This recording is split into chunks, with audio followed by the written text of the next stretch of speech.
Reliance jewellers लूटकांड में 3 महीने बाद पुलिस ने 2 आरोपी को किया गिरफ्तार नगद व आभूषण के साथ। समस्तीपुर शहर के मोहनपुर रोड स्थित रिलायंस ज्वेलर्स शोरूम से हुए करीब 8 करोड़ के जेवरात लूट कांड में जिला एसआईटी को बड़ी कामयाबी मिली है।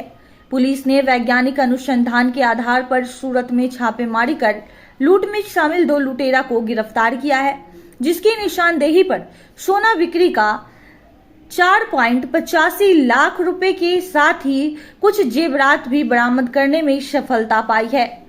सूरत से दोनों बदमाश को समस्तीपुर लाने के बाद घटना स्थल शोरूम ले जाया गया। एसपी विनय तिवारी ने पत्रकारों को पूरी घटना और कार्रवाई की जानकारी दी। गिरफ्तार बदमाश की पहचान वैशाली जिले की चकबालाधारी गांव के सत्यनारायण पासवान का बेटा राहुल पासवान और जिले के मोहनपुर थाने पत्थरघाट के राम उद्देश्य के बेटे गगन राज के रूप में की गई है। एसपी ने बताया कि 13 लोगों ने मिलकर इस घटना को अंजाम दिया था। घटना में शामिल सभी लोगों की पहचान हो गई है। फरार लोगों की गिरफ्तारी के लिए 4 टीम का गठन किया गया है, जो काउंटिंग के बाद अपना काम शुरू करेगी। जल्द ही सभी की गिरफ्तारी कर ली जाएगी। एसपी ने बताया कि लूटे गए सोना के पैसे का बंटवारा नहीं हुआ है। पूरी घटना स्पष्ट हुई है। 7 अपराधी अंदर गए थे, बाकी 5-6 लोग रेकी के लिए थे। 5 मोटरसाइकिल और 2 4 व्हीलर का इस्तेमाल हुआ था। अपराधियों को तीनों को पकड़ लिया। उनका चाल विश्लेषण टेस्ट भी हम लोग कराएंगे। ये लोग समझते हैं कि गेट मास्क लगाने से आइडेंटिटी नहीं पता चलेगी, लेकिन अब ऐसी टेक्नोलॉजी आ गई है फॉरेंसिक साइंस में। गेट एनालिसिस में से टेक्नोलॉजी जिसमें चाल के आधार पर सत्यापित होता है कि अपराधी वही है। तो इन लोगों का जो हम लोग गेट एनालिसिस टेस्ट भी कराएंगे।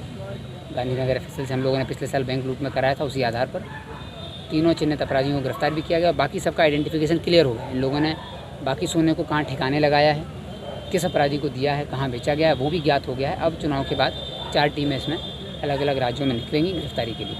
तो अभी तक हम लोगों के पास इसमें एविडेंस बहुत नहीं मिल रहा था, लेकिन अब रिकवरी भी हो गई है और पूरा घटनाक्रम भी स्पष्ट हो गया है। पहले एक अपराधी को जेल भेजा गया था, 2 अपराधी अभी सूरत से पकड़ कर टीम लाई। तो अभी पूरी घटना स्पष्ट हो गई है। इस पूरी घटना में जो घटनाक्रम था वो भी स्पष्ट हुआ है। लोग जनवरी में यहाँ पर आ गए थे। इन्होंने 2-3 बार रेकी भी की थी। शोरूम के अंदर जो सुरक्षा को लेकर के जो पुख्ता इंतजाम नहीं थे, इनके पास गार्ड भी नहीं था। गार्ड था तो वो हथियार नहीं था उसके पास, गार्ड भी कैजुअल था। ये लोग जब क्लोज़ करते हैं शॉप तो एकदम कैजुअल हो जाते हैं, बिल्कुल रिलैक्स हो जाते हैं। इनफैक्ट इनके दिमाग में ये रहता है कि चूँकि सारा का सारा सोना इंश्योर्ड है। ये बड़ी जब इनसे हम लोगों ने पूछताछ भी की घटना के बाद, तो हम लोगों को भी बड़ा आश्चर्य लगा। ये जो शोरूम वाले हैं, इनके दिमाग में रहता है कि चूँकि इंश्योरेंस है और इनका अपना व्यक्तिगत कुछ नहीं है, तो एक कार्य करने की शैली में ढीलापन आ जाता है। जब शॉप बंद कर रहे हैं तो अलर्ट नहीं है। जो आपके अलर्ट रहने के समय है, क्लोजिंग और ओपनिंग टाइम पे अलर्ट रहना, अंदर प्रॉपर गार्ड को पोजीशन करके रखना। गार्ड भी आराम से कुर्सी पे बैठा हुआ था बिना हथियार के। तो इस तरह की, और जितनी संख्या में गार्ड होना चाहिए उतनी संख्या में गार्ड भी नहीं था। सिर्फ एक गार्ड, इतना बड़ा शोरूम जहाँ पर आप इतनी बड़ी मात्रा में गोल्ड और अन्य सामग्री ऑर्नामेंट रखे हुए हैं, वहाँ पर सुरक्षा का ऐसा इंतजाम ना होना भी चिंताजनक था। उसी का फ़ायदा उठा करके इन लोगों ने घटना की। जो बाहरी पुलिस, लोकल पुलिस जो एक्टिविटी करे, उसको भी इन लोगों ने ट्रेस किया था। कितने बजे गाड़ी निकलती है, क्या होता है, और उसके हिसाब से उन्होंने अपने लड़कों को लगाया था कि गाड़ी निकलने का टाइम वाइम इनको बताया जा सके। और ये लोग इस कन्फ्यूजन में थे कि मास्क को लगा लेने से आइडेंटिटी इनकी नहीं सामने आई। इनकी आइडेंटिटी 2 दिन के अंदर ही सामने आ गई थी। लेकिन चूँकि इनका तरीका यही है घटना करने का, घटना के बाद ये देश के अन्य कोनों में फैल जाते हैं, सब अलग अलग दिशाओं में चले जाते हैं। अभी तक इनके बीच में पैसे का बंटवारा भी नहीं हुआ। जो सोना इन लोगों ने जिसको बेचा है उसी के पास पैसा है, भी इन्होंने आपस में बांटा भी नहीं है। क्योंकि चुनाव चल रहा था, पूरे देश में चुनाव था, इसलिए लोग जानते थे कि इतनी बड़ी संख्या में कैश लेके चलना दिक्कत होगी। तो जो पहला इन्होंने जो असाइनमेंट दिया था 10 लाख का, उसी 10 लाख में से 5 लाख रुपये बरामद हो गया है।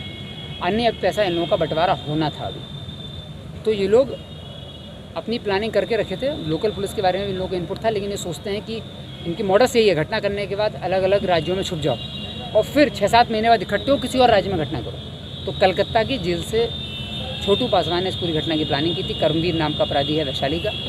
वो इस घटना में सोने को ठिकाना लगाना, पूरी टीम को संगठित करना, मूवमेंट कराना, उसके लिए जिम्मेदारी उसकी थी। वो घटनास्थल के अंदर भी नहीं गया। तो ये नए नए लड़कों को रिक्रूट कर करके ये लोग मंथली पेरोल पर रखते हैं, उनसे घटनाएँ कराते हैं और उनको कुछ अमाउंट दे देते हैं जिससे वो खुश रहते हैं, और उनको एक तरीके से प्रलोभन दे करके घटनाएँ कराते हैं। खुद जो माफिया हैं वो या तो जेल में बंद रहते हैं या बाहर रेकी करने के उद्देश्य से सिर्फ गाड़ी वाड़ी में अपनी सेफ पोजीशन पे लोग रहते हैं। लेकिन अब पूरा इतना खुलासा हो गया, देश के कई कोनों में इन लोगों ने घटनाएं की।